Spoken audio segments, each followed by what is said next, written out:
माँ,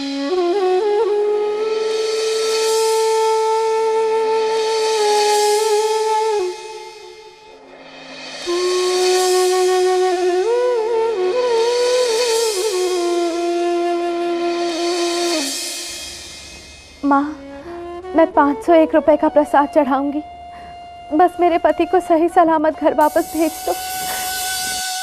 लो, इधर तुमने माँ को बोला और उधर उन्होंने सुन भी ली।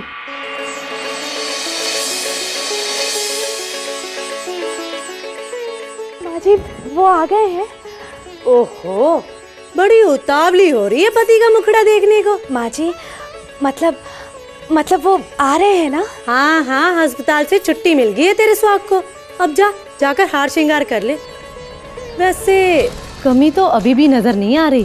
देखकर लगता नहीं कि पति अस्पताल में मौत से लड़कर वापस आ रहा है। थोड़ा दिखावे के लिए सी ये हार शिकार कम कर लेती। घर वालों की तो तुझे परवाह नहीं, कम से कम बाहर वालों का ही फिक्र किया होता है। माँ जी, आज मैं आपकी किसी बात का बिल्कुल बुरा नहीं मानूंगी। आपने ही तो मुझे उनके आने की खबर दी है आज। बस अब मैं जल्दी से तैयार हो जाती हूँ और फिर जैसे ही वो आएंगे ना, मैं सबसे पहले उन्हें माँ के दर्शनों के लिए ले जाऊंगी। हाँ हाँ, जहाँ चाहो ले जाओ। अब तो तुम्हारे इशारों पर नाचेगा वो। अब कल क्या होगा ये तो। वैसे माँ जी, कब तक आ जाएंगे? एक काम कर बन्नू, मुझे अपनी गृहस्थी की चाकरी पे रख ले, फिर तुझे वक्त भी बता दूंगी और तेरे पैर भी दबा दूंगी। और कहे तो नहीं माँ जी, मैं तो बस यूं ही पूछ रही थी। पता है, अब ये नाटक तो ना कर मेरे सामने। अब जाकर लाली पाउडर मल ले अपने चेहरे पर, वो कभी भी आता ही होगा।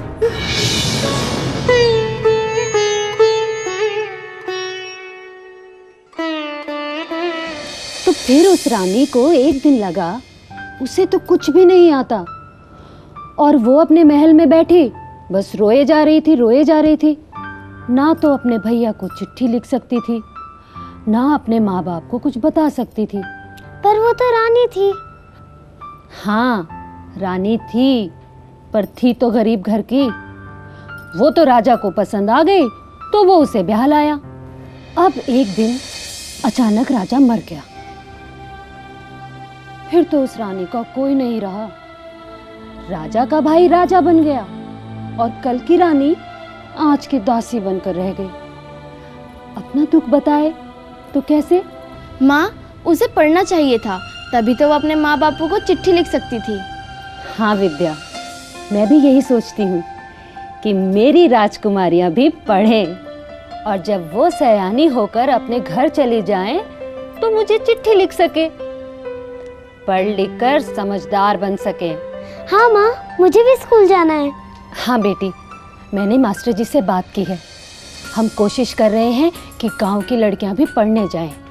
माँ, मैं तो नहीं जा सकती। तुम्ही ने तो कहा था मैं बड़ी हो गई हूँ, सयानी हो गई हूँ। धत, पढ़ना तो कोई कभी भी शुरू कर सकता है। मैं नहीं पढ़ती थी कांता मौसी से।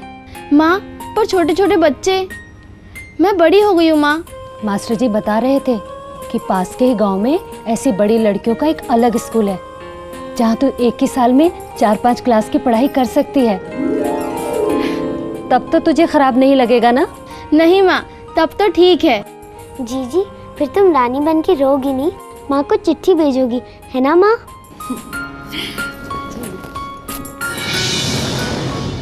आज कौन सा नया भरत मिलाप शुरू कर दिया तुम लोगों ने? बापू, हम स्कूल जाएंगे। क्या? अच्छा, तो ये नई बात इनके दिमाग में डाल रही है तू। एक बात गांठ बांध कर सुन, जीजा विद्या के लिए रिश्ता तय कर रहे हैं। ये तो जाएगी अपने ससुराल, और तेरी ये छुटकी, इसको घर के काम काज सिखा, क्लास से कबूतर नहीं। विद्या, उषा, जाओ बेटा, बाहर खेलो। कहाँ भेज रही तूने? इनके सामने बात कर जो करनी है। जाओ बेटी, बाहर जाओ तुम।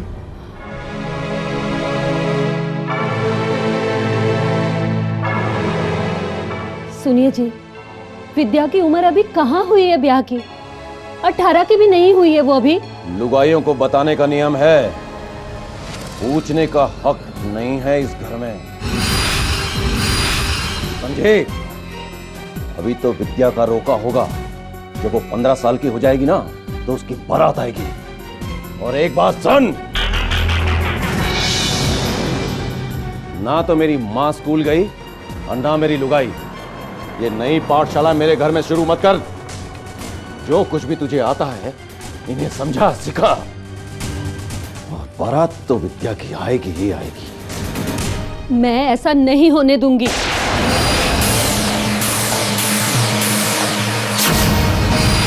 15 की उम्र में शादी, 16 की उम्र में बच्चा? नहीं, मेरी बच्चियों के साथ ऐसा नहीं होगा। आप समझते क्यों नहीं?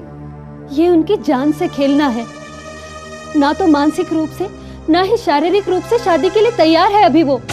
चिल्ला, जोर से चिल्ला, छत पर चढ़ के चिल्ला, दलान में जा करके माथा पीट।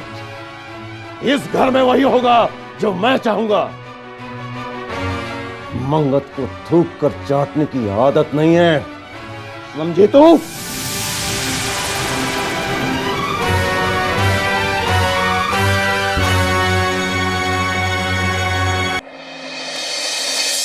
आदाब चाची। आदाब इमरान मियाँ।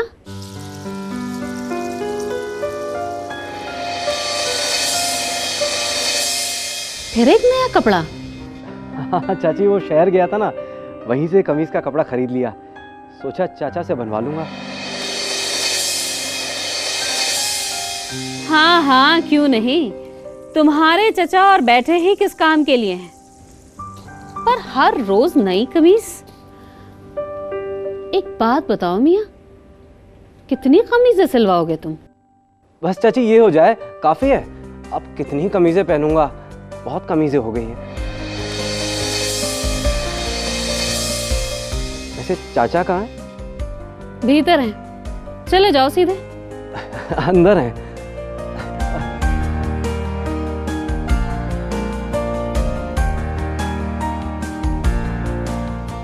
ओहो अम्मी, तुम भी ना? शक्ल देखी थी बेचारे की। कमीज तो सिलवाने आया था वो।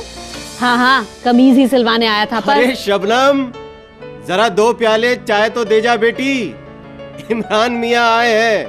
हाँ हाँ मालूम है, इमरान मियाँ आए हैं।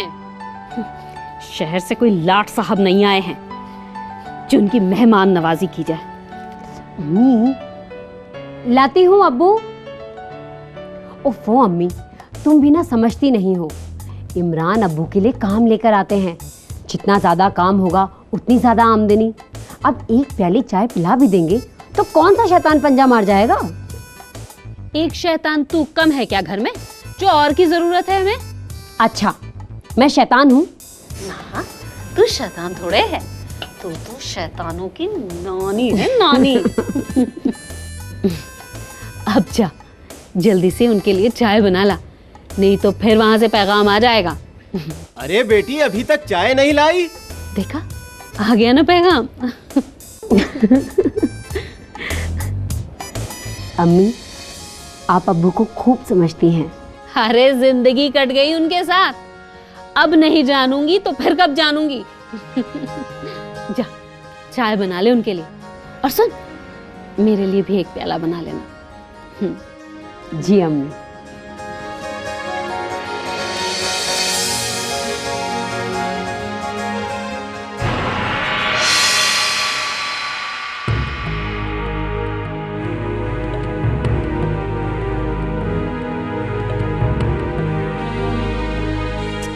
टिंकू, ये क्या कर रहे हो?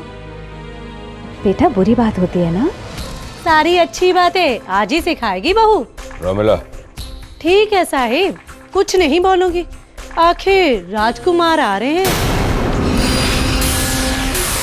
स्वागत तो उनका मौन व्रत रख के ही करना पड़ेगा।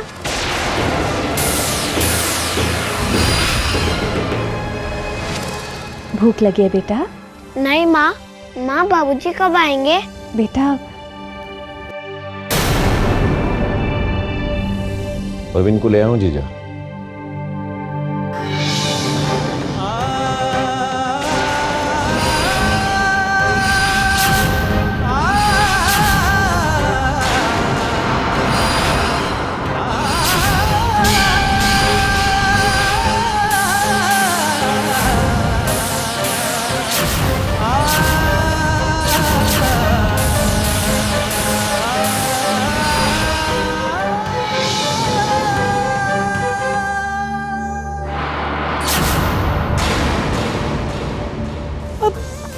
चोट लगी है तो ठीक होते वक्त तो लगेगा ही, और मालूम नहीं ठीक होगा भी कि नहीं। नया इंस्पेक्टर आया है, गिद्ध की नजर लगा रखी है उसने,